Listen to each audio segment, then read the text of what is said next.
Brought to you by Purdue University, the only university on Fast Company's Brands That Matter list. 4 years running.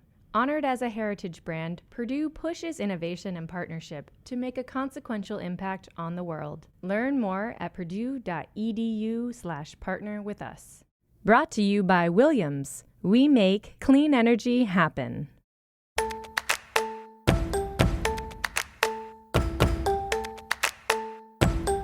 I'm Yasmin Gagne. I'm Josh Christensen. And this is Most Innovative Companies.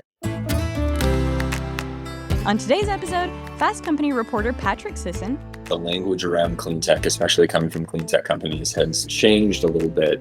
There's been more of a push to highlight the national defense, the security, even the sort of American jobs and manufacturing aspect of it. Co-founders of new social media app, Mozi, Ev Williams and Molly DeWolf Swenson.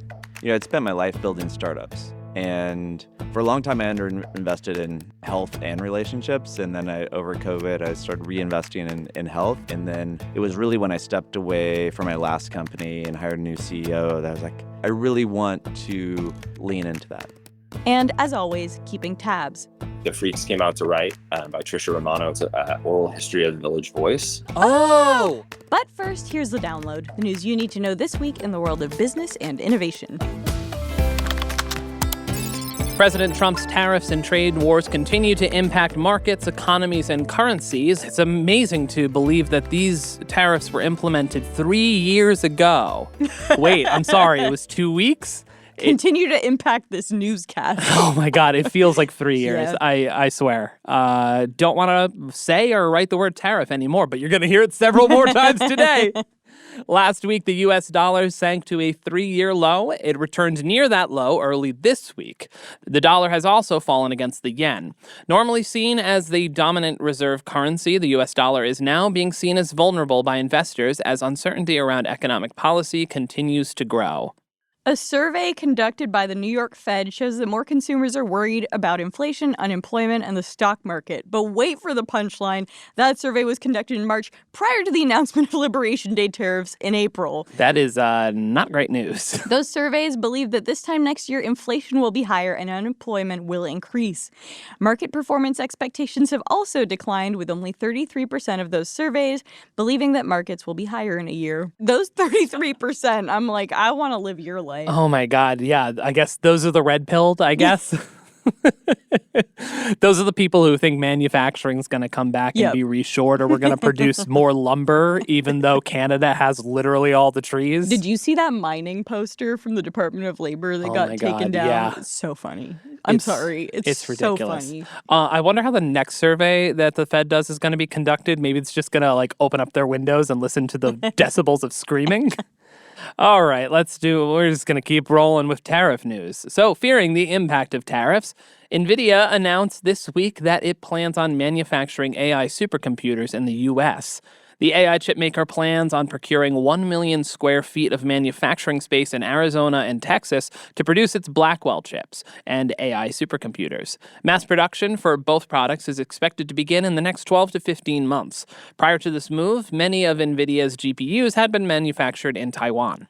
In retaliation to the U.S.'s imposition of 145% tariffs on Chinese goods, China has instructed its airlines not to take deliveries of Boeing jets. China also requested that Chinese airlines order no further aircraft-related parts and equipment from the U.S. These moves will likely raise aircraft maintenance costs in the country. But who among us hasn't, in an argument, basically, ruined their own life? Yeah, it's true.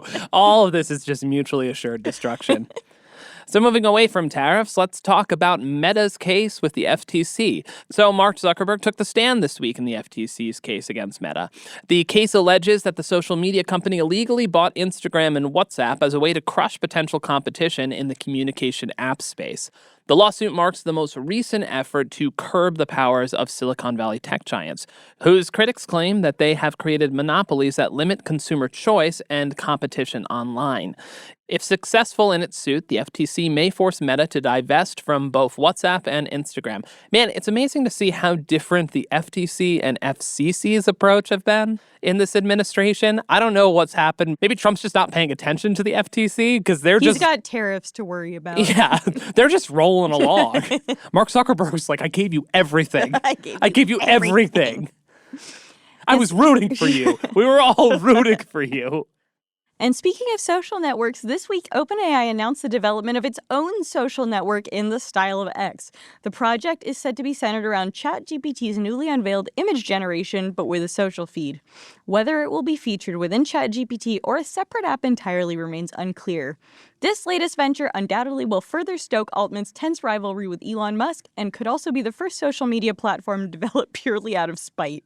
Now, I still don't really understand how this would work, but I guess I do see a lot of people sharing like AI-generated images of them, like people in the like Barbie kit. Oh, that's a thing. All of the Studio Ghibli means. Is it Ghibli or Ghibli? Ghibli. It's Ghibli. It's funny. I wanted to do the Studio Ghibli thing, and then somebody, smarter than me, editor in our office, slacked like in a public channel, was like, "All these stupid people, do they not realize like how many gallons of water they're wasting?" And I was like, "Well, I was like, damn it, yikes!"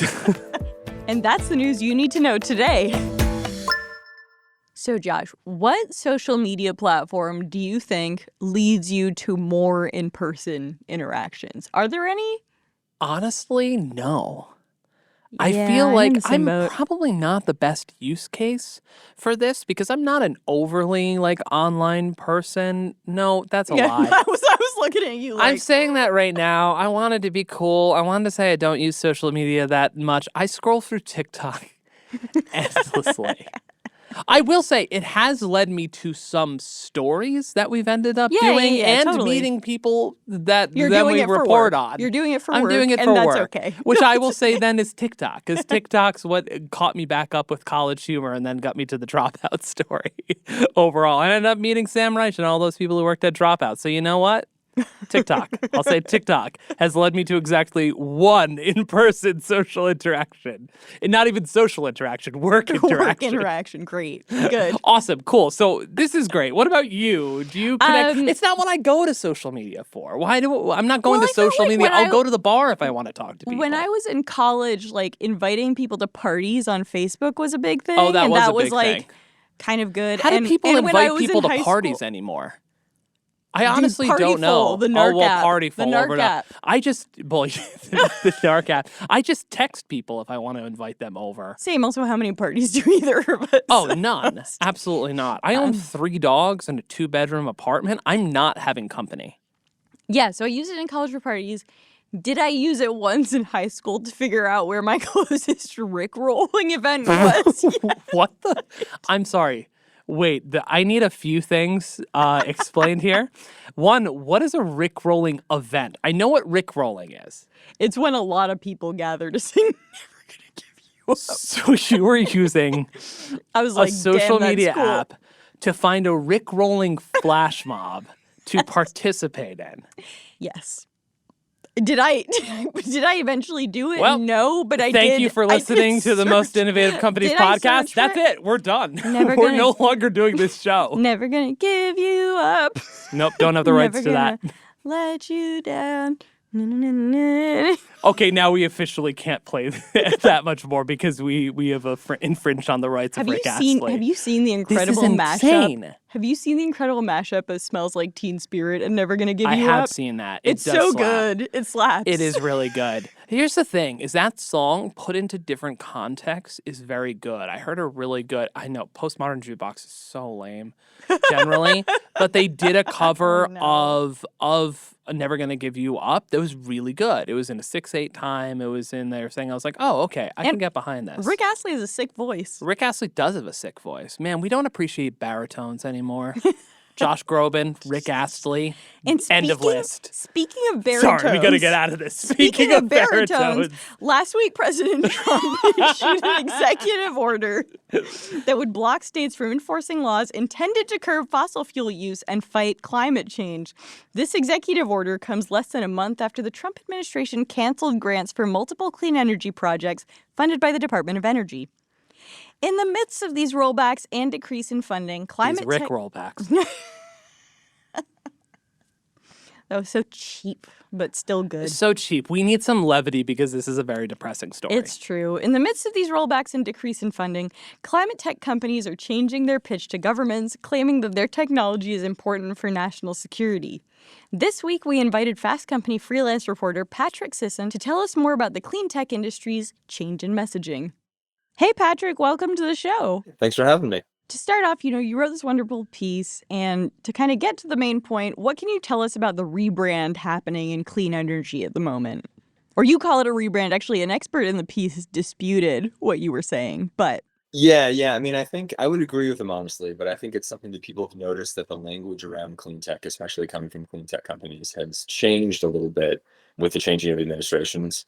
There's been more of a push to highlight the national defense, the security, even the sort of American jobs and manufacturing aspect of it, mirroring the language coming from the Trump administration. The thing is, calling it a rebrand can sometimes suggest trying to finagle your message or prepare something you're not. I think the point that a lot of clean tech people would make, and I would agree with them, is that these are all things that clean tech has done, or these are qualities that clean tech already has.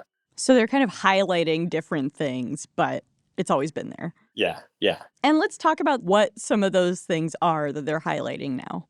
One would be like sort of energy independence, right? There's this really like exuberant like Americans energy dominance messaging coming from the administration. Clean tech very much believes it's part of that. And, it's growing at an incredible rate, wind, solar, geothermal, and they believe that they can provide the answer to the desire for more power.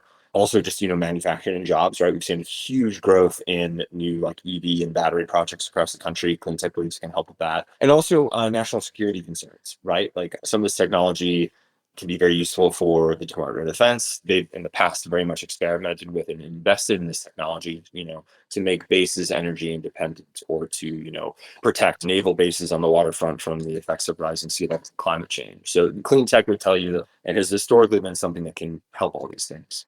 What are some of the sort of main companies that you're seeing really I don't know if take advantage of this is the right word, but that are really hammering home that messaging successfully?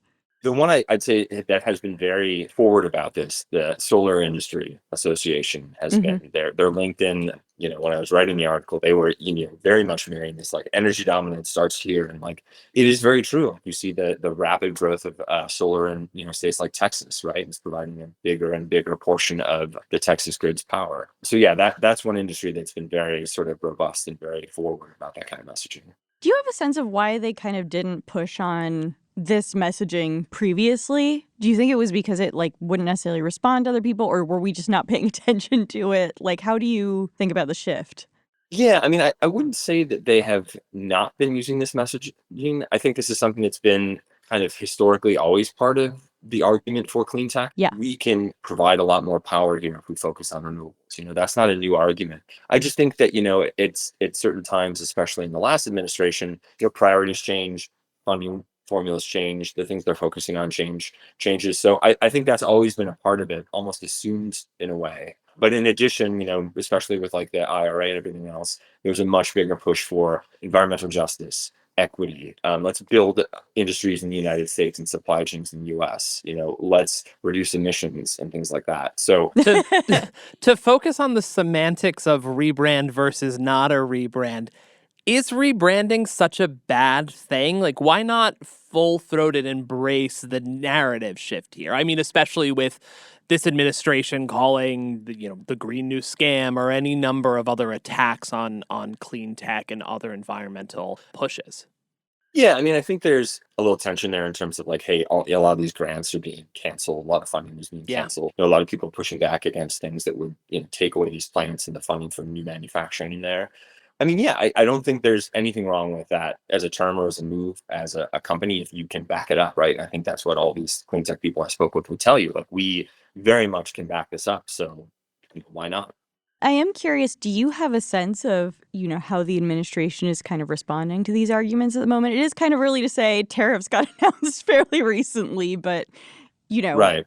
I wouldn't say mixed bag, because that might give them too much credit because they have been very anti-renewable. But there's some subtleties there, right? They've been very upfront about supporting geothermal, for instance, right? And that is an industry that is really beginning to take off, especially in Texas, where you see a lot of geothermal startups like Fervo, growing quite substantially. There's a lot of potential though. People are very excited about this like boom in geothermal. Part of the reason is there's sort of this oil industry drilling connection there. And I think a lot of the same companies and investments are into geothermal. So there is some support of like what you'd call like a purely renewable energy source, but it's definitely much more negative than positive in terms of support of renewable power. Yeah. You mentioned that the oil industry is often kind of investing in things like geothermal power. Where do they stand when it comes to things like solar and wind? Are they trying to curtail this messaging? Are they just ignoring it? What is that relationship like? Are you talking about the fossil fuel companies? Yes. Yeah, I wouldn't say they're huge fans of renewable. I mean, Breaking news. Yeah. Yeah, I wouldn't say that was like a focus of the article, so I don't want to Right. too far on my skis in terms of like, but the point I made in the piece was that like, because geothermal and oil drilling are really focused on drilling deep holes in the ground, that technology is very transferable, and that's been a really big source of sort of investment across both those industries.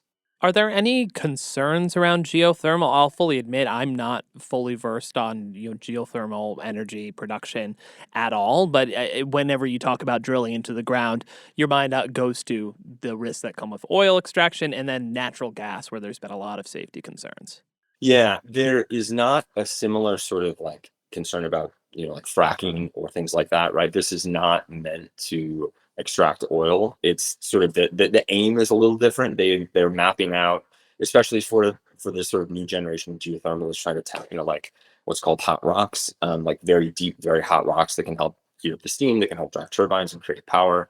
Not any of the same sort of concerns about that kind of pollution or fracking or things like that, to my knowledge. And there is some sort of experimentation, I would say, sort of looking to see if there's ways to sort of reuse older oil, abandoned like orphan wells to do geothermal, but there's some issues because they're like different size bore holes and things like that. So short answer is like no, not the same problems. I am curious what you've seen in terms of the impact of this messaging shift on these companies trying to attract capital. It's sort of a weird one because, as you mentioned, the Trump administration is curtailing a lot of research, but what does the fundraising environment look like? I mean, it's definitely been difficult, but there's been some VC funds like Fifth Wall has been very focused on sort of clean energy and clean tech. And they have been talking about this for a while as well, as like, hey, we see this as like the way things are shifting. So there are some VCs in particular who are like mirroring this and seeing this as the way to go. There has been a lot of investment. I mean, defense tech is so big right now. And I think if you can hitch your wagon to that kind of thing. Also, like, I don't have like the figures right in front of me in terms of like clean tech investment. And I think like we'll see as the first 2 quarters of numbers come in, how much this has changed. But, you also have a very strong argument about the green energy revolution is like, it's happening, right? Like this has been kickstarted. It is moving. There's a lot of money involved in it. Like it's not anything that's going to like suddenly stop. So the question is like, how fast are we going to go? And I think that is the big question, right? Something that occurred to me as I read your piece, and I understand this is not something you covered in the piece, so, you can also say you don't want to answer this, but the impact of generative AI on our energy consumption is big, going to get bigger. And I'm curious, are clean tech companies pitching themselves as part of the solution? Is that at all something being talked about? How do you see that fitting in? It's definitely been something that's been talked about, and you've definitely seen like investments by big tech companies in clean tech and things like wind farms and solar farms. There's also some talk about like Fervo, for instance, and others are trying to figure out like, hey, geothermal is something we can use to power some of these data centers, right? The challenge with wind and solar is, of course, the sort of idea of like 24-hour power, which a lot of these AI companies are really looking for and data centers need. So you need to have sort of a big battery system along with that, which is very big and expensive to build. The attraction of geothermal in that case is that it's like 24-hour dispatchable power, right? And so I think there's people trying to look to do that. I mean, at the same time, you're seeing the data center industry just kind of speed ahead, right? There's that reporting recently about XAI is building that Colossus like supercomputer in Memphis, and they have been running tons of like diesel gas generators or something along those lines there. Great. So I think there's like a lot of talk about the potential of renewables in this space, and there's also the reality of the industry just like running full speed ahead and trying to get power whatever way it can, including gas generation. I am really fascinated by what you brought up in the article was essentially like, government not super friendly to clean tech overall. At the same time, a lot of Republicans want to at least promise more jobs for their district. How do you see Republicans kind of threading that needle, if that makes sense? Yeah, I mean, the ultimate answer to that's going to be sort of the budget negotiations and things like that and how they follow through on that. I mean, I know the House sort of voted for the budget plan as it was, I believe. There was a letter from about a dozen congressmen, including a lot of Republicans, I forget the exact number, that was asking to sort of keep a lot of these IRA incentives. I mean, it's very true. Like the incentives from the last administration have been incredibly useful in building up sort of manufacturing jobs, factories. And yeah, they're very much, if they are rolled back, clawed back, kept from being spent, puts a lot of that at risk. And people are understandably want to keep that momentum in their districts. I think my last question is just, if you were the head of a clean tech company, what would you be doing right now to improve all your chances? My guess is pursuing government contracts, but what's the best course of action for them to take? That's definitely above my pay grade. Like, what's the best thing for them to be doing? I would imagine that it's an incredibly difficult time. I'm not trying to No. Frankly, between the policy shift in the administration, the general financing challenges faced by everyone in every industry right now, tariffs hurting the supply chain, it's a very tough sort of place to operate in. This is, again, like well after you wrote your article, but do you have a sense of how badly they're getting impacted by tariffs, like maybe compared to other industries? Because on the one hand, they're making the argument we can bring all of that home, right? But at the same time, they probably need parts from other places. Or rare earth minerals, which Yeah. I've heard way too much about recently. Still don't know what they are, but that's okay. Yeah, I mean, I would have to say, like, I haven't written a Yeah, redundant totally. on like the tariff implications of that. Like, I would guess that there's definitely substantial, and like, yeah, to stand up an industry and stand up more manufacturing is not something that takes weeks or months. It takes years, right? And we had sort of been on the cusp of doing that with a lot of this investment from the previous administration. And curtailing that is going to have a significant impact on the ability for these industries to really grow in the US. So I'm not frankly sure what the plan is for supporting domestic manufacturing. I think that the tariff discussion is sort of, and the tariff goals as far as it's been discussed is to do that. But it seems like There's no plan. I haven't heard about what this Yeah. other than just like, we're going to have tariffs and then we're going to have manufacturing. It seems like it might be missing some steps or something. Yeah, it's sort of a vibes-based plan. Well, this was great, Patrick. Thank you so much for talking us through this. We'll be back with Patrick Sisson for Keeping Tabs, but first, a quick break followed by my interview with Mozi co-founders Ev Williams and Molly DeWolf Swenson.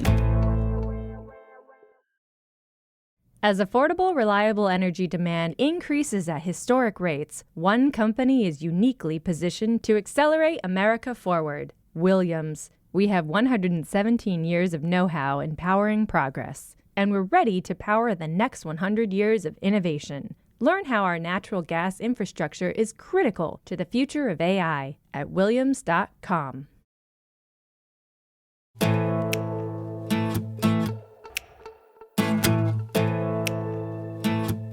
Loneliness isn't just a lingering byproduct of COVID lockdowns. According to former U.S. Surgeon General Vivek Murthy, it's a public health crisis, and one Twitter co-founder Ev Williams and his business partner Molly DeWolf Swenson are trying to solve with their new app, Mozi. Mozi is intended to spark spontaneous in-person connection. Users of the app can check in at a concert or a bar or any event and invite other friends on the app to join them as well. It's kind of like a mix between Foursquare and Find My Friends. I sat down with Ev and Molly at South by Southwest last month. Hi guys, welcome to the show. Hello. Ev, I want to start with you. In the New York Times article about Mozi, it started with the fact that you turned 50 and didn't know who to invite to your party. What? That sounds so sad. Tell me about it. It does sound kind of sad, doesn't it? I was thinking you were going to say, and you can't possibly be 50. And you can't, yeah. No, that too. Okay, thanks. But yeah, it's true. I was going through a lot of changes in life as post-COVID, lots of transitions, some personal stuff, which I won't go into. But I was really realized, I'd spent my life building startups. Yeah. And then I had family, I have kids, and it's kind of hard to do all those things. And so I think like a lot of entrepreneurs, for a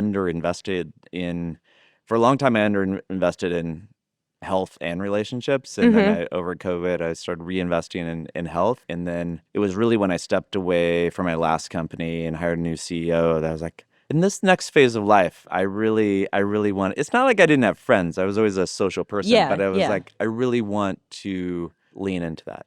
And why did you decide that there was a tech solution for well, friends? You know what I mean? Maybe because I'd spent my entire life building tech products, and so my mind went there. It wasn't originally the goal. I wasn't looking for my next company. I was kind of glad not to be doing a company, but I think about products and I think about software, and it seemed really useful. And for me, all the most interesting things I've built, kind of anything that's ever worked, is solving a problem for myself. And so I started looking, at this question of who are my friends, where are my friends? So many people during COVID had moved, including myself, and started looking, this is an information problem that the internet was meant to solve. And there were products built to solve that for 20 years. And then Facebook kind of solved it. And then just my business and tech brain sort of analyzed the situation, saw, here's why this is not solved. And it's actually a unique moment in time. Facebook actually solved it pretty well for most people for a while. And I still remember when everyone was checking in on Foursquare. Foursquare, yes. There's been many, many attempts, but it just, as I looked at it more closely, I realized not only is this a problem that really matters, that I would like to solve for myself, it matters for other people. And it's clear there is an opportunity here to build something meaningful and potentially very big.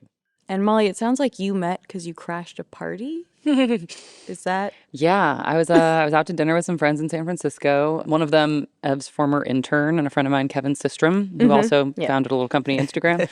And Kevin was like, "Oh yeah, I'm on the list for this party," and I was like, "Well, I'm not, but I know some people who probably are who aren't going to be there tonight, so I'll just use one of their names."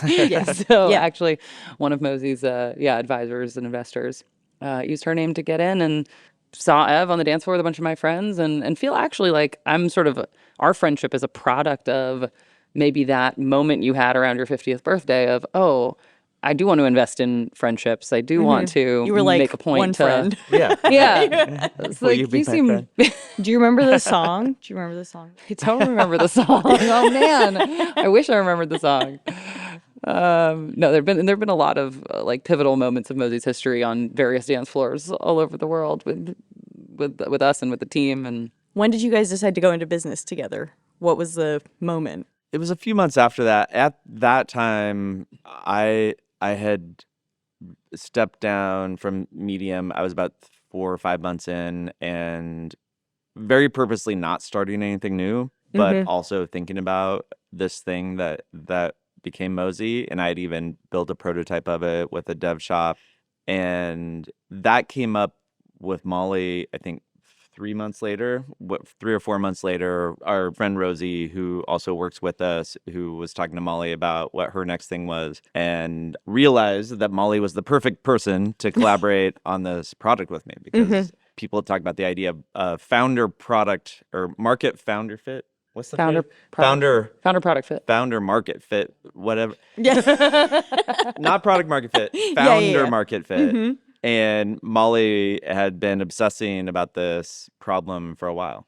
Yeah, I heard you have a crazy spreadsheet. I did have it still exists. It's just very out of date at this point and fell by the wayside during COVID because of exactly what Ev Unlike described. me, Molly did not underinvest in relationships. Yeah. That said, you're on the other end of the spectrum. I'm on the I totally other end of the read spectrum. about, so for listeners who don't know, this was in the New York Times article. You had a spreadsheet with all sorts of 450 or so people that started with my first company, Riot, which was a media company. We'd be traveling back and forth to New York a lot, and I'd be like, I got to remember to reach out to these people when I'm in New York, because I was living in LA at the time. And so it just started with like, who are the important people I need to remember to reach out to that live in New York? And then that expanded to who's in San Francisco and who's in these other cities. So it started as just, what city are my friends in?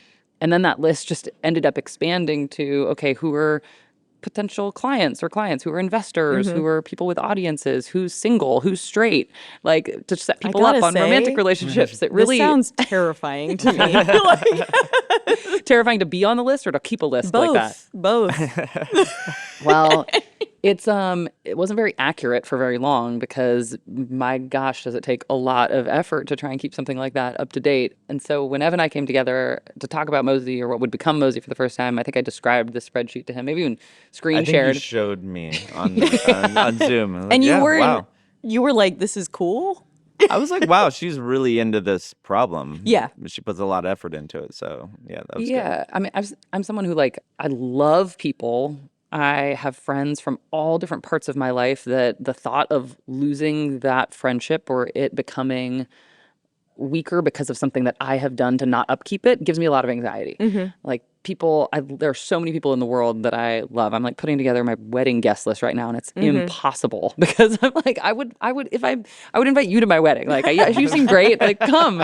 I'm the more the merrier person, and so I love to host. I love to create opportunities for people to come together and for me to build a relationship with them. And so it was really this thing out of necessity and realizing, same as Ev, sort of a pivotal moment. I moved back from LA to Seattle, my hometown, during COVID for some very intense family stuff, and found myself without a community for the first time in years because I hadn't kept in touch with a lot of people from my hometown. I hadn't lived there in 15 years, and having a ton of remorse when I would travel that people would be like, oh, I didn't realize that you were in town. I wish I'd known that you were coming back to LA or that you were in town. And coming out of a forced isolation was also the feeling of missing out on in-person time with someone you care about was horrible.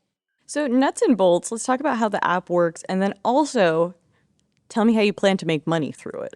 Yes. Well, how does the app work? So you download it, you open it up, you set up a basic profile. The only information we require is what city is your home base city, a photo, and your phone number and your name. So that starts the personal CRM that I had with 400 people, which is just what is everyone's city.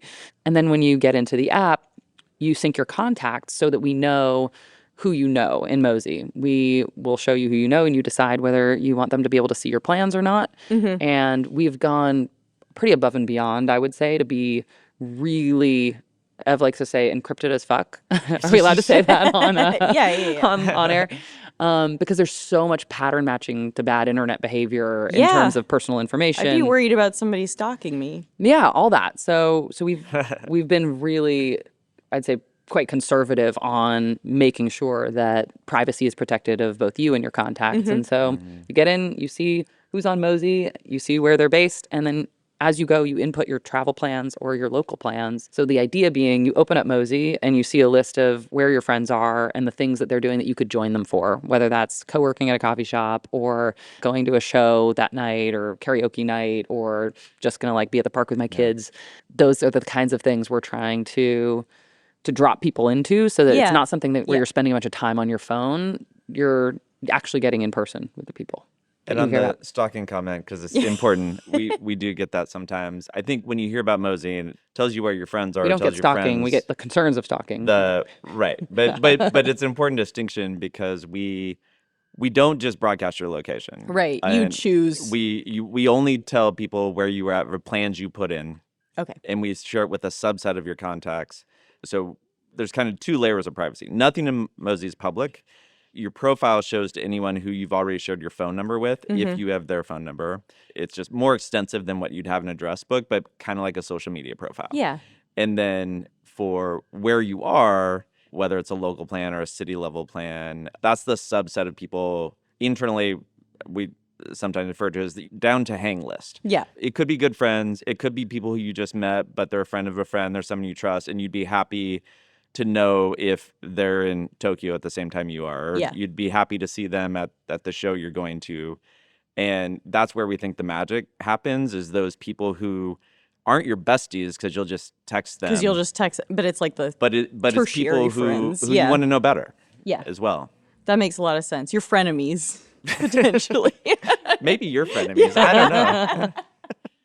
I'm curious, in terms of making money, because you obviously have some investment, some from Obvious Ventures, which is your own firm, but will you have premium features? What's that going to look like? That's certainly the plan. Yeah, it feels like up until a couple years ago, consumers imagining paying for a social app would be like although people unheard now of. pay for, premium Tinder or whatever. Exactly. Yeah. So there's dating apps now that, like, for your relationships, people will pay for. There's health tracker apps that people pay for, fitness and food tracker. There's financial tracker apps that people pay for. There's tons and tons of utilities on our phone that, for the most part, people are willing to pay some amount for. And we have a thesis that will prove out, hopefully, that people would be willing to pay for a app that is purpose-built for maintaining and strengthening their friendships and their relationships. Because otherwise, it becomes an ad-driven experience, and so many people don't want that. I mean, I literally have an email in my inbox from someone who was at our panel yesterday who was like, "Thank you so much for the panel. By the way, I'd be willing to pay $3 to $5 a month for Mozi." Really? Yeah. Because I said in the panel, that when people do write to us saying, "I'd be willing to pay for a product like this, just don't bring ads into it," I write back saying, "How much would you be willing to pay?"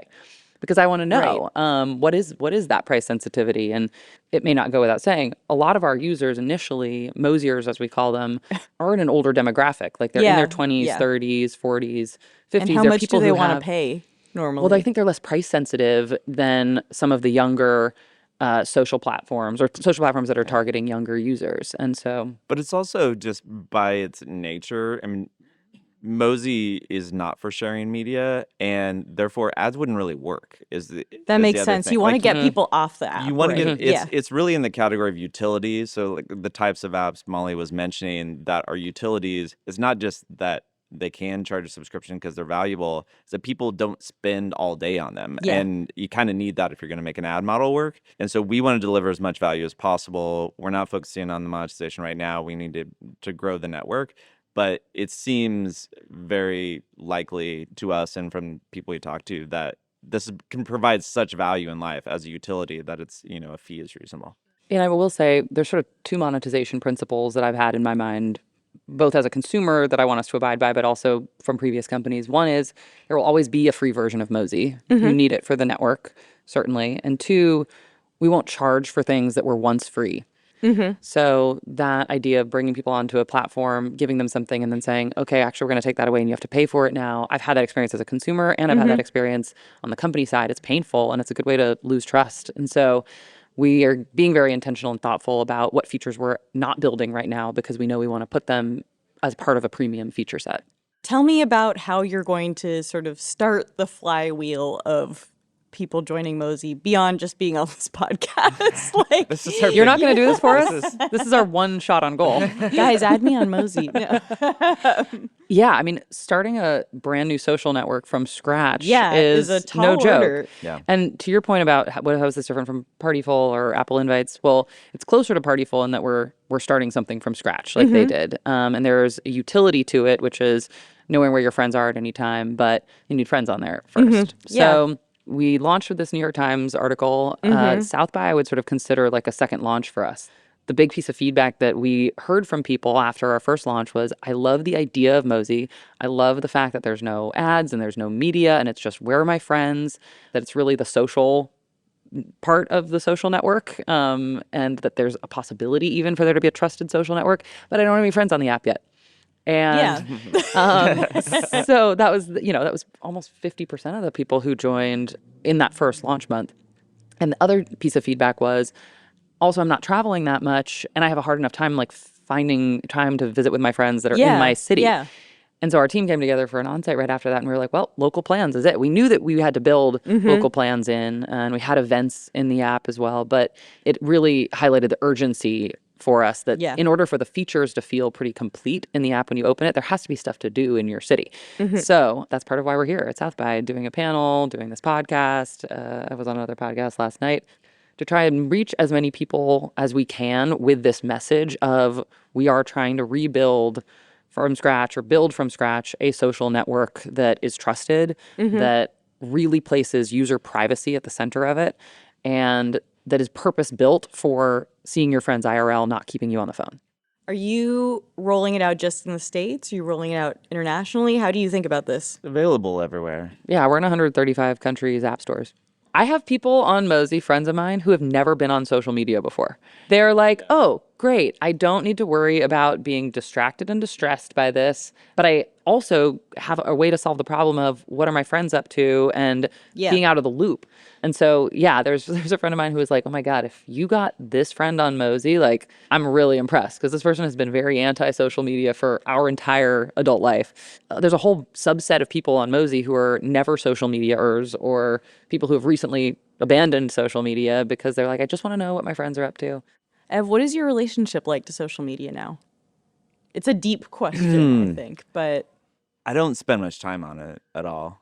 And I think that would be the case whether or not it was in the state it was in. Really?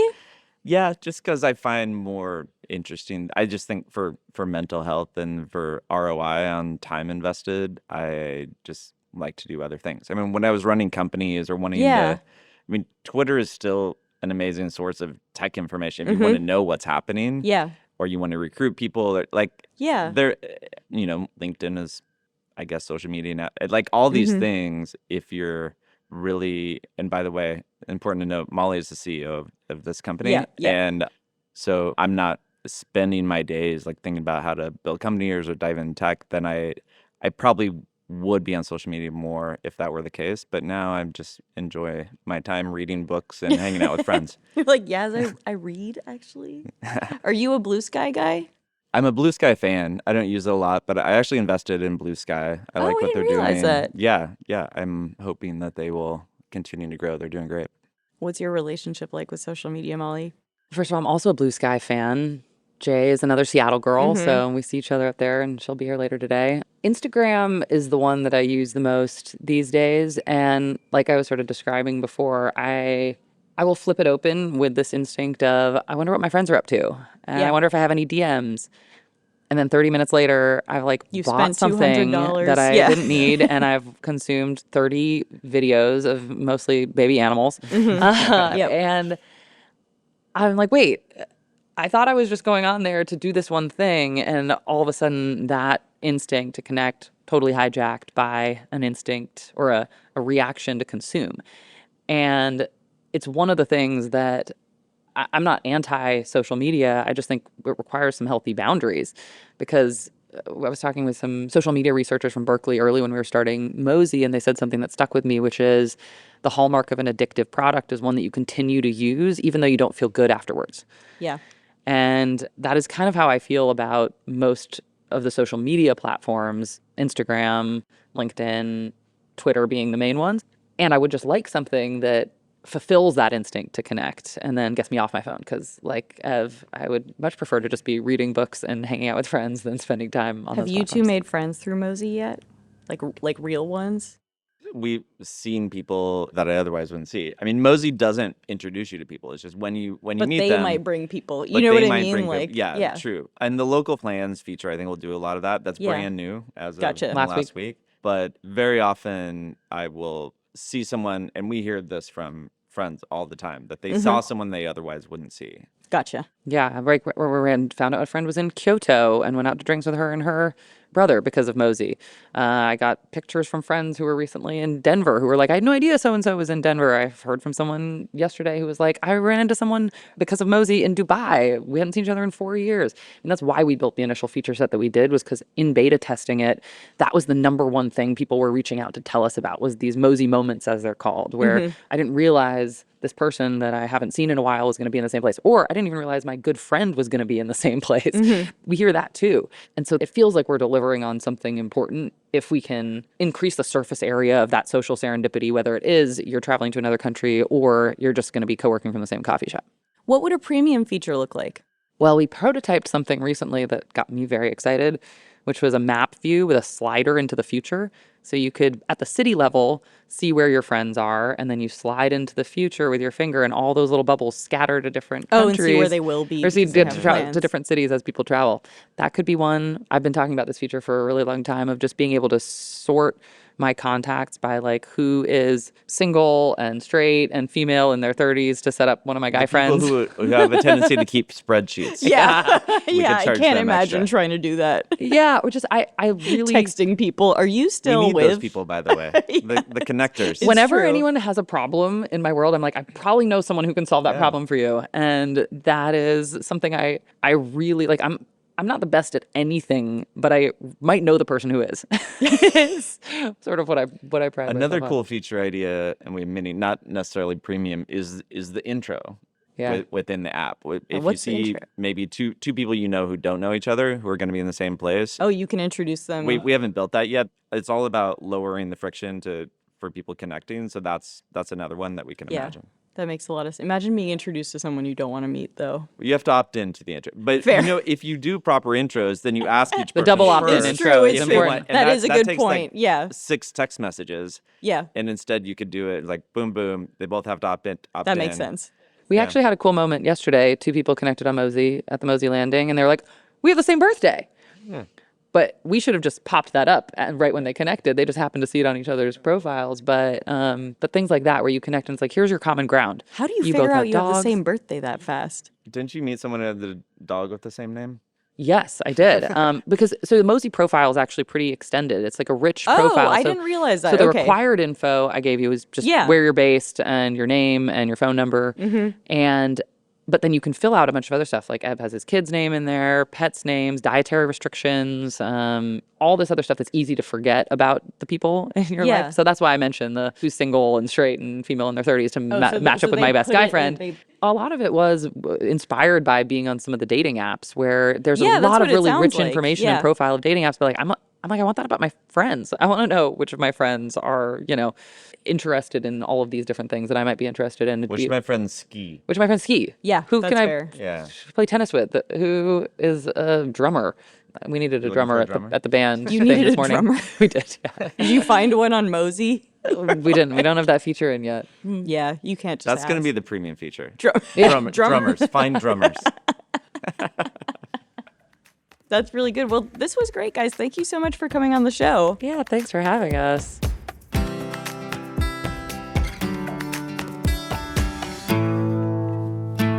Okay, we are back with Patrick Sisson, and it's time to wrap up the show with Keeping Tabs. This is where each of us shares a story, trend, or piece of pop culture we're following right now. And Patrick, since you're our guest, what are you keeping tabs on? So I am attempting to get through this book, and this is no fault of the book. It's really- Infinite Jest, the power broker. yeah. With this, having a few kids definitely has been curtailing my reading time. But there's this book called The Freaks Came Out to Write by Trisha Romano. It's an oral history of the Village Voice. Oh! I actually have that saved to potentially buy. That's fascinating. The Village Voice is fascinating. Yeah, it's sort of the beginning section of it. I'm originally from Chicago. I wrote for the Chicago Reader. Excellent publication. You should all check it out and subscribe to it. And alt weeklies and that whole history is like, I love those places. They're the best. I wish we still had them the way we did. But this book is amazing. Like the history through the paper and like the catty fights between the editors and writers is it's really incredibly entertaining and really great. And I think it's an amazing book. I was trying to decide between that and Graydon Carter's memoir to start, but because I worked this at... one seems more fun. Man. Yeah, but I worked at Vanity this, Fair. This so one is I'm like- really just incredible. Like the discussions of like, and just like all things about writing, like the way it was like how much you could make by writing like 3 stories a year. Oh, I know. So depressing. Like a New Yorker editor who's like, yeah, I do like 2 stories a year and I travel the globe. And like, that's my job. And it's like, oh my God. Or like, they Did you get say paid you the made same like amount now. $500,000? Paper word was like higher in the 70s than it is now. That kind of stuff. It's just, man, what an era to be Oh, a writer. God. I know. Yeah. And then all these people could literally go like drink all day, file something without that much reporting. People would be like, you're a genius. Yeah, right. 0 typos. Yeah. A big bottle of whiskey on the desk. Yeah. Those were the days. And media's doing great now, right? Everything's No, terrific. but maybe you should go back. You might have had something. I had to figure it out. Great Yeah, idea. Josh, what are you keeping tabs on? I've got a TV rec for you, which I mean, I don't need to recommend it to everyone. It's getting a lot of buzz. I binged Dying for Sex over the weekend, starring Michelle Williams and Jenny Slate. The last episode, I bawled the entire way through. I absolutely love this series. I haven't finished it yet. I found it too upsetting, to be honest. It's episode 3. I was like, yeah, it's a lot. It's a lot. Cancer sucks. Cancer does suck. I mean, out. you know, I'm a cancer survivor, so Yeah. like that also like gets me because it's every cancer survivor's worst fear is that it comes back and it's incurable. So like that, just like getting to that last episode, just 40 minutes of just complete tears. Yeah, but it's great. The acting's terrific. I highly recommend it. Yaz, what are you keeping tabs on? Damn. Well, now I feel bad. I'm like, what am I supposed to recommend after that? I don't know. Well, keep it Graydon light. Carter's memoir. Yeah. No, well, I was going to say, listeners to the podcast might know, because I've said it a bunch of times, I'm like a huge Stephen King freak. Yeah. I just think he's like our greatest living writer. Anyway. Greatest looking poster, too. Yeah, that's Oh, what yeah. I literally watch anything he recommends, and honestly, his taste is not always good, but... You guys in a band with a bunch of other authors? Yes! Really? Which is I so forget the name. I cool. forget the other people he's in the band with, but yeah, he has it's like a dad rock band with like really incredible. Stephen and King, also- Dean Koontz, James Patterson, Dan Brown. Harlan That'd be Coben. great. Harlan Coben. Oh man, I love a Harlan Coben Netflix series adapted from his That's crazy one books. actually he consistently recommends, Harlan Coben Netflix series, and I'm like, Steven, Oh, they're always great. no. No, they're always terrible, The plot but holes. super. The plot holes. They're in so our... enjoyable. I love him so much. No, and also I always imagine, like, could you imagine if he was your high school English teacher? Yeah, insane. That'd be amazing. He has so much good advice. Anyway, so I realized I'd read a lot of his books, but I hadn't read this one trilogy that starts with a book called Mr. Mercedes. Oh, I don't know this at all. It's really, Okay. it's good. It's really good, and it's not supernatural. It's about a cop and a serial killer. I like his non-supernatural Me too. stuff the best, A lot I more. think. I do like Pet Yeah. Sematary, but Well, aside yeah, from no, that, it's I mean, they're great. They're good, but I mean, like, the Green Mile is like yeah. just an absolute. Damn, you'd pick The Green Mile as the Stephen. That's like the least Stephen King-y book. I know, but it's a great book. Mine is I like It Misery. contains multitudes. Misery's Yeah. also excellent. But anyway, Mr. Mercedes is so good, and I just found out it was made into a Peacock limited series starring Brendan Gleeson that I had never heard of. I am going to So definitely watch that. As soon as I finish this book. I like where you're going. You're with in- that, Right? Yeah. Yeah. So as soon as I finish this book, I'm going to binge it. Yeah. Hell Um, yeah. Yeah. But incredible and harrowing opening chapter. I'm about midway through the book. It's so good. Nice. Well, this podcast brought to you by Peacock, Yeah. the best streaming app that's going. I love Peacock, actually. It's mostly because it has all of the Bravo verse Yeah, I was reality going to say, shows. it's which... mostly Southern Charm. For me, but... And that's it for Most Innovative Companies. Patrick, thank you for joining us. Yeah. Thanks for having me. Good talking.